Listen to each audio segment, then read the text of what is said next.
Hey VC, what's up? It's me, yours truly. I am back to post a quick video here. Going to pay my respects and do a response video to Jonas, SublimMedia, his 1,000 subscribers contest. Um, yeah, I mean, you know, Jonas has been, he's actually, I think at this point, really what I consider to be one of the old school VC members. He's been around for quite some time, back to the early and the big exploding stages of the VC and all that good stuff. And yeah, I can't even begin to talk about the amount of music I've discovered through watching his channel, over all this time and everything. And yeah, I mean, just a really good guy.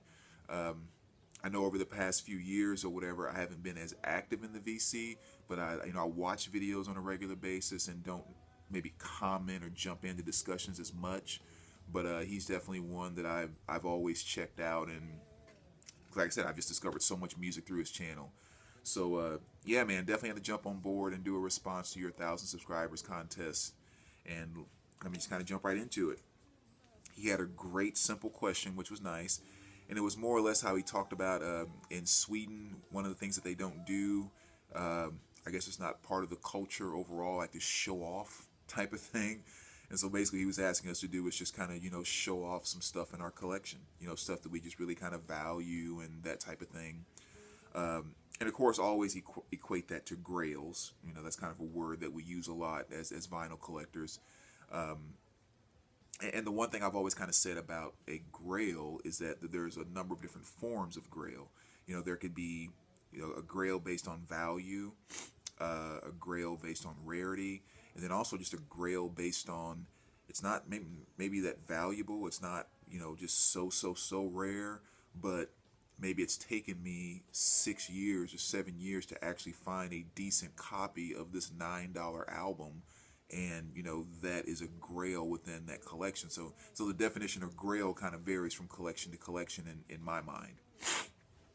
I mean, I've had some pretty nice things that considered grails, like a lot of decent OG Blue Note stuff and things that nature that I sold for literally $200 here, $275 here, and that type of thing. Because just from my collection standpoint, they weren't valuable to me, even though they were valuable records, and there was just other things I'd rather have. So yeah, so everything I'm showing here are kind of grails on those different levels, and maybe I'll kind of point out with some of them, because like I said, they're not all valuable records, but they are to my collection. So let me just kind of jump right in and start sharing some stuff. Let's start here. This wonderful, beautiful mint copy of Hendrix, Electric Ladyland. Took me a long time to get this pressing in my collection. And again, not because you can't find them everywhere, but number one, I wanted one that was mint. And number two, finding it at a decent price. And finally stumbled across this one, and that was so. And that the ringware you see there, that's actually on the plastic sleeve. That's not the album. The album is perfectly mint, but I like that gatefold sleeve that it came in, so I just kind of kept it in there. But that's a good one. Lenny Kravitz Greatest Hits. This is on Simply Vinyl. So again, this is one where they kind of stopped pressing these pretty quick, so not the easiest one to find, but I love Lenny, so that's a great one to have in the collection. Let's see here. Bob Mould, self-titled there. The one with the Ego Overdrive, probably my favorite song by him. And this is an original pressing, mint condition, 1996. So that one's kind of nice to have. An original 1990 pressing of the Black Crowes, Shake Your Money Maker. They have reissued this one on 180 gram vinyl, which is nice. But that's a nice original pressing that I had before they did the reissue. Scorpion's Virgin Killer, definitely one of the prized possessions in my collection. Again, just for the length of time that I had searched to try to find a mint copy, and one that I was, at a decent price, and had enough money in my PayPal at the account at the time and all that good stuff. So this is one that I definitely treasure a lot in my collection. Let's see. All right, here's one for you. A nice sealed copy of Creed's Human Clay. This was nice too because, you know, they, obviously they issued it, and I think they were going for like $23.99 or something like that when they came out. And I got one online, and, you know, sure enough, it goes out of print, and then all of a sudden the price just skyrockets on them. So to still have a nice sealed copy, that's great. And I love Creed too. I wish for the life of me, I wish they would just go ahead and reissue or issue all of their studio albums on vinyl, because I would buy those in a heartbeat. Matter of fact, I would love to see a Creed box set. That would be wonderful. Because My Own Prison, which is probably my favorite album by them, is just a fantastic album. U2, All That You Can't Leave Behind. Another fairly rare U2 piece. Great mint condition, so that one's nice to have. Neil Young, Lanois. I actually had 2 copies of these, and I sold a sealed copy to somewhere here in the VC a number of years ago, actually. But yeah, another nice one to have in the collection. Dido, Life for Rent. Another one that kind of went out of print pretty quick. But this is a fantastic album. I mean, it really is. Especially that, side 2 is pretty good, but side 1 is just absolutely great. Between White Flag, Stone, Life for Rent, I mean, there's just so many good songs on this album. But definitely another one that's not very easy to find. And this is a 2002 original pressing, still sealed, UK pressing of Seagull Ross Untitled. So again, fantastic album. Track 4 on this is probably my favorite song by them in their entire catalog. But yeah, they reissued this not too long ago, and you can get a very nice reissue copy. And I think they run like, you know, $20-something, so not very expensive. And this is a sealed 2002 original pressing. You know, these go maybe anywhere from 120 to 130, something like that, right now. So that's another nice one to have. That again, I was glad to get in on early. Sealed copy of Bruce Springsteen's Greatest Hits. Another really cool one.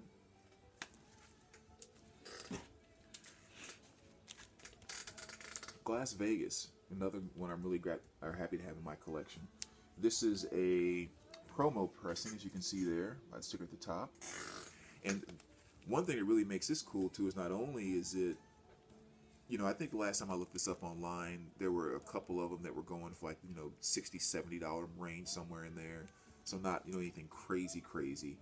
But the cool thing about this is I was in a store buying some stuff one day, and this was sitting behind the counter. There were a few of them sitting back there. I was like, oh my gosh, I didn't realize that was pressed on vinyl, you know, because the song Geraldine is just freaking awesome. If you don't know that, check it out.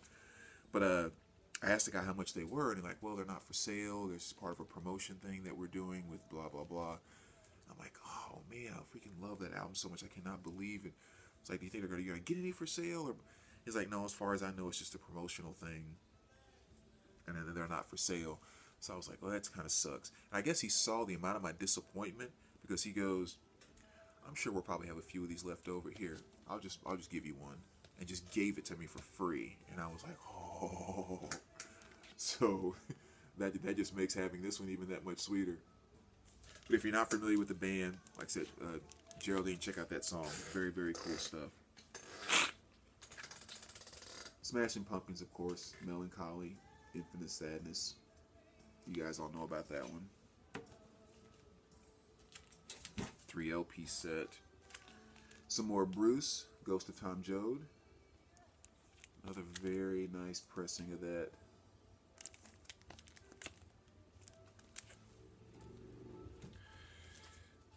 Here's another one I was really happy to get in on when it came out. There's Matchbox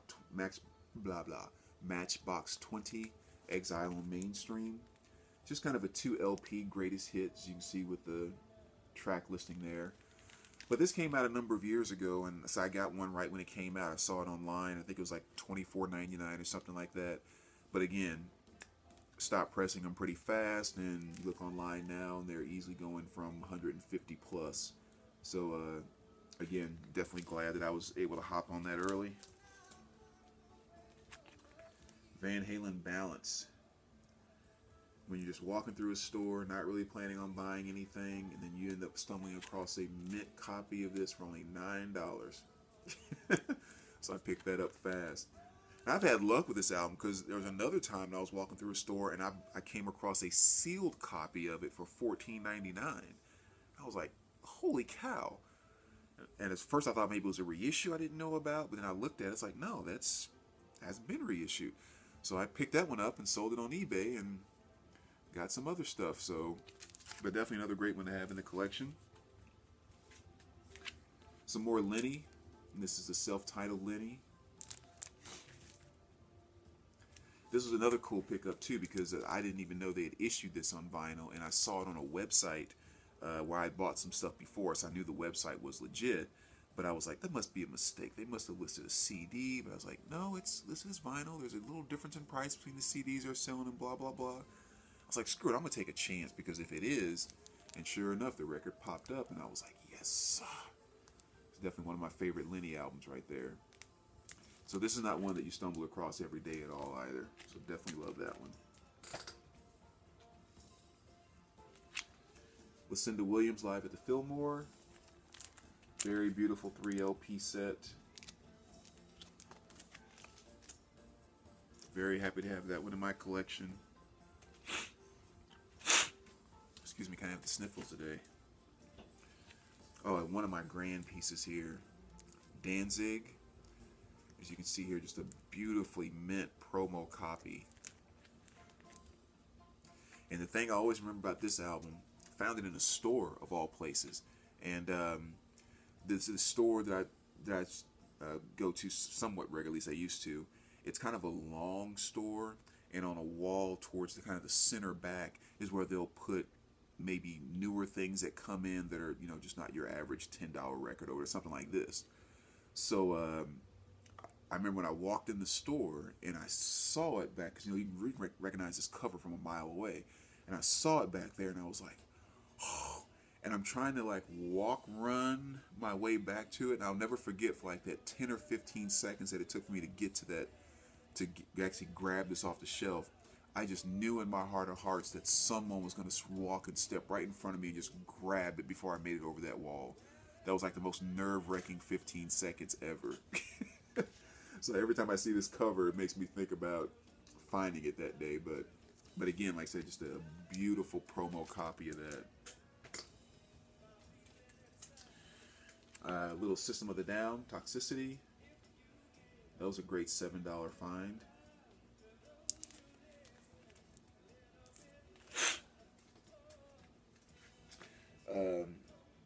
Some more Simply Vinyl here. Marilyn Manson. UK pressing, original pressing. This is actually still sealed. I haven't opened this one yet. So again, just another really, really nice, valuable piece to have. I remember somebody on a, I'll tell this story real quick because it kind of got on my nerves a lot. With kind of just the things that people will say to try to get something. I thought about selling this because I hadn't really listened to it that much. I mean, it's a great, nice album to own, but again, I thought, well, for what it's worth, I would rather kind of sell it and maybe get some other things that I would actually listen to more and blah, blah, blah. So I put it on eBay, and I got a number of different offers, and this one guy sent me like this really, really lowball offer. And I guess maybe he thought I was kind of stupid, and he said something to the effect of like, you know, you really, really might want to consider taking my offer because, you know, they're about to reissue that, and you know, whenever they reissue stuff, you know, the value of original things start to go down, and so he's sitting there talking. It's like, obviously, I guess thinking I'm not a collector maybe and don't know what I'm, but just the fact that he would even make up that kind of lie, you know, to try to justify why I should give it to him for less than half of what it's even worth, just really kind of pissed me off, you know. It's like everyone's always trying to swindle everybody. It's just, I just, It's like, since when does an original pressing go down because a reissue comes out? It's so stupid. But I won't get into the negative part of it. I decided to keep it, so I still have it in my collection. Yeah, but that guy just really kind of irked me a little bit. AC/DC, Stiff Upper Lip. This is the original pressing in 2000, which is also nice.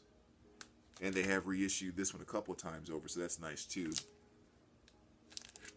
So,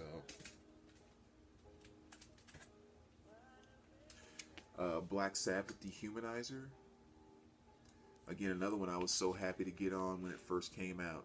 Just found it in a record store when it first got issued on the, the 180 gram reissue, and it was like $19.99. That's what I picked it up for. And like I said, you look online now with these pressings, and they're going for $150, $180. And so again, it's great to have that one. And then just a couple of soundtracks that I really like. Last American Virgin and Teen Wolf. Two soundtracks I really love and wanted for quite some time, but these typically go for anywhere from $35 to maybe $45 online. And again, I wasn't willing to put that kind of money on that, because most of the songs I already have. I just happen to love the movie. But yeah, when I found this one for only $8, I was like, that's a go. And then Teen Wolf, kind of the same thing. Just a really, really great soundtrack. I really want to have this on CD. So if anyone ever stumbles across a CD or has one, they want to do some trading or something, please let me know, because I would love to have that CD. All right, the last couple here. Excuse me. Shadows of Night, Gloria. And again, this is one that's not necessarily about the value, but I'm not one that's very huge on the whole original pressing thing. As long as I like the sound of the pressing that I have, and even more importantly, that it's very, very clean and pushing an extremely strong VG++ near mint and up, that's really what's most important to me in my collection. Not whether it's original pressing or reissues or blah, blah, blah. But there are some albums I just get hung up on that stuff. And Shadows of Night is actually one. For whatever reason, I refuse to buy any pressing but the original Dunwich 666 pressing of Gloria. And I don't know why. It was just like, I have to have the original pressing. So again, this is not one that's like crazy in value or anything, but the length of time that it took me to find a pressing that was in the condition that this one was in, it was nice to finally get that inside my collection. Catherine Wheel, Chrome, another great one to have. Again, not like crazy expensive. These probably run about, I don't know, maybe $85, somewhere in that ballpark. But yeah, definitely a great album. Has my favorite song, which is Crank by them, on this album. And the last two, Pantera. It's the official live album. This is the original pressing, 1997. So that's, and again, they reissued this one as well with all the other Pantera stuff, which is great. But like I said, this is an original pressing. And then the last one here, Sam Magawana, the African All-Stars. So, yes, I think my brother's at the door, actually, so perfect timing. So, okay, but there you go, Jonas, man. Again, congratulations on the 1,000 subs, and we will talk to you soon. All right, take care, guys.